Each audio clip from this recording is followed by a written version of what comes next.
जय श्री कृष्णा। राधे राधे फ्रेंड्स, कैसे हैं आप सब। मेरे लड्डू गोपाल चैनल में आप सबका स्वागत है फ्रेंड्स। आज के वीडियो में आप सब जानेंगे 2024 में जन्माष्टमी का व्रत कितने तारीख को रखा जाएगा और जन्माष्टमी के व्रत का नियम क्या है, व्रत का नियम क्या है, व्रत कैसे करना है, व्रत वाले दिन बाल धोए या ना धोएं, और मासिक धर्म में व्रत कैसे करें, और प्रेग्नेंट हैं तो व्रत कैसे करेंगे। आज के वीडियो में बहुत सारी जानकारी आप सबको मिलने वाली है फ्रेंड्स। तो वीडियो पसंद आए तो लाइक ज़रूर कर लीजिएगा और हमारे चैनल पर अगर नए हैं तो सब्सक्राइब ज़रूर कर लीजिएगा फ्रेंड्स। और वीडियो अगर यूजफुल लगे तो आप ज़्यादा से ज़्यादा शेयर भी कीजिएगा फ्रेंड्स। तो देखिए, इस बार जो है सबसे पहले जान लीजिए कि इस बार जन्माष्टमी का व्रत कितने तारीख को रखा जाएगा 2024 में। तो देखिए, इस बार जन्माष्टमी का व्रत जो है ना 26 अगस्त को है।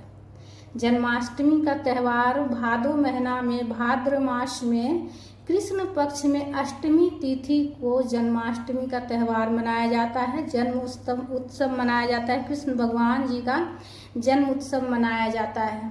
तो इस बार जो है ना अष्टमी तिथि 26 अगस्त को पड़ रही है और 26 अगस्त सोमवार दिन है।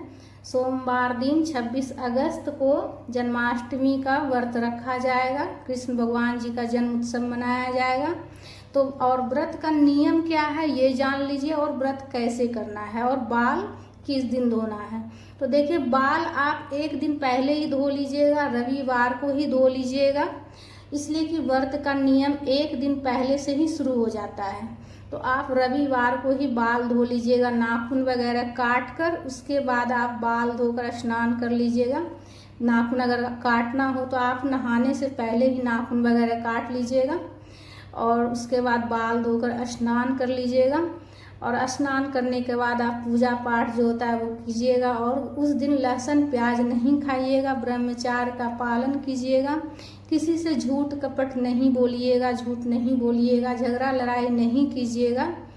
तो एक दिन पहले से ही जो नियम शुरू हो जाता है फ्रेंड्स। तो आप उस दिन सात्विक भोजन ग्रहण कीजिएगा, लहसुन प्याज नहीं खाइएगा, एक दिन पहले से ही छोड़ दीजिएगा।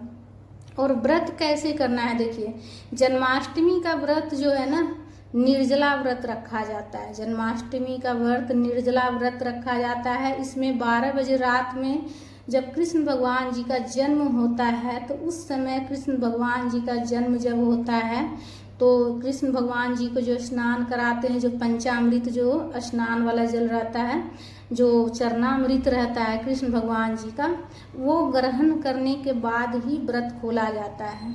धनिया पंजीरी का जो प्रसाद चढ़ाया जाता है वो सब ग्रहण करके 12 बजे रात को व्रत खोला जाता है। उसके बाद ही कुछ खाया पिया जाता है, वो प्रसाद ग्रहण करने के बाद ही। तो देखिए, मतलब अगर आप जो है नहीं कर सकते, कोई परेशानी अगर आपको है, कोई शारीरिक परेशानी है और आप व्रत भी करना चाहते हैं तो आप चाय पानी पर व्रत कर सकते हैं। ऐसे तो निर्जला व्रत रखा जाता है ये व्रत, लेकिन अगर आप करना चाहते हैं तो देखिए, आप जो है ना चाय पानी के ऊपर आप जैसे कोई परेशानी है तो एक टाइम आप फल फ्रूट भी आप खा लीजिएगा। इसलिए कि देखिए, मनुष्य में जब भगवान जन्म दिए हैं तो इस शरीर को भी, मतलब इस शरीर के भी तो रक्षा करना जो है ना फर्ज है हमारा।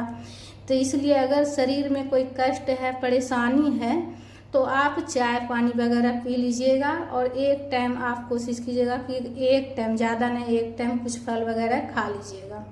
और अगर प्रेग्नेंट हैं अगर आप, तो देखिए अगर प्रेग्नेंट अगर आप हैं तो प्रेगनेंसी में जो है ना आप कोशिश कीजिए कि ये व्रत मतलब छोड़ के भी आप कर सकते हैं। बीच में व्रत जो है ना, जैसे व्रत हम उठा लिए और जैसे दोपहर तक कर लिए या शाम तक कर लिए, नहीं रह पाए और कुछ खा पी लिए, तो वो व्रत सही नहीं होता है, वो व्रत टूट जाता है।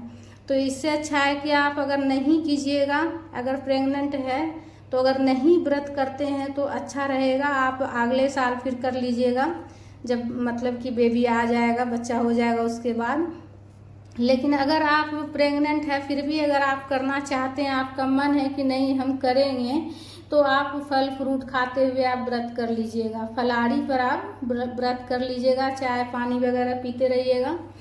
ऐसे बिल्कुल निराहार जो है ना व्रत आप नहीं कीजिएगा, इसलिए कि आपके अंदर एक जान पल रहा होगा। तो इस स्थिति में आप जो है ना आप फल वगैरह खाते हुए आप व्रत कीजिएगा।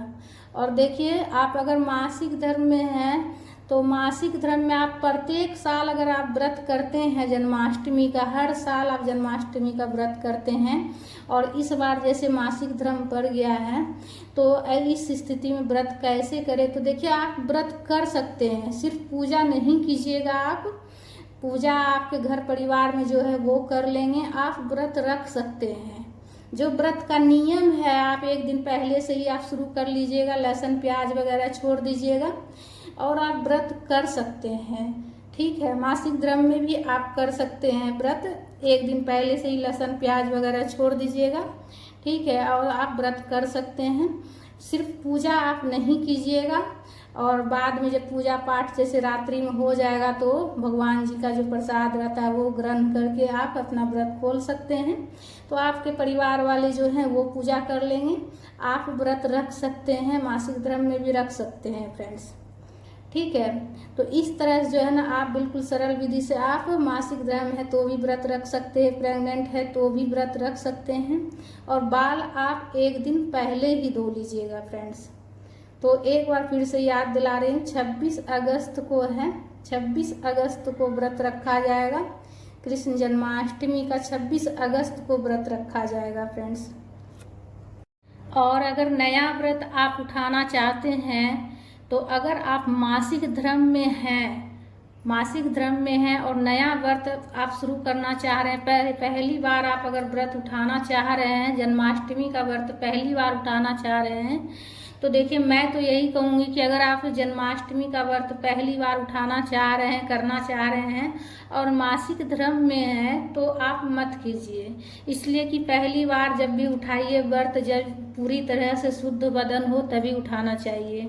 और अगर आप मासिक धर्म में नहीं हैं और आप अगर पहली बार व्रत करना चाहते हैं, व्रत उठाना चाहते हैं, नया व्रत शुरू करना चाहते हैं आप, तो आप व्रत उठा सकते हैं। इस बार 2 मास वगैरह कुछ भी नहीं है, तो आप नया व्रत कर सकते हैं फ्रेंड्स। इस बार अगर आप नया व्रत उठाना चाहते हैं तो नया व्रत आप उठा सकते हैं और जन्माष्टमी का व्रत कर सकते हैं। सिर्फ मासिक धर्म में अगर आप हैं और नया व्रत करना चाहते हैं तो इस स्थिति में आप नया व्रत नहीं उठाइएगा फ्रेंड्स। ठीक है फ्रेंड्स, तो आशा करती हूँ कि अच्छे से समझ में आ गई होगी। अगर कोई बात अच्छे से समझ में नहीं आई हो तो आप कमेंट करके पूछ लीजिएगा, कमेंट बॉक्स में लिख के पूछ लीजिएगा, मैं उसका जवाब देने की पूरी कोशिश करूँगी फ्रेंड्स।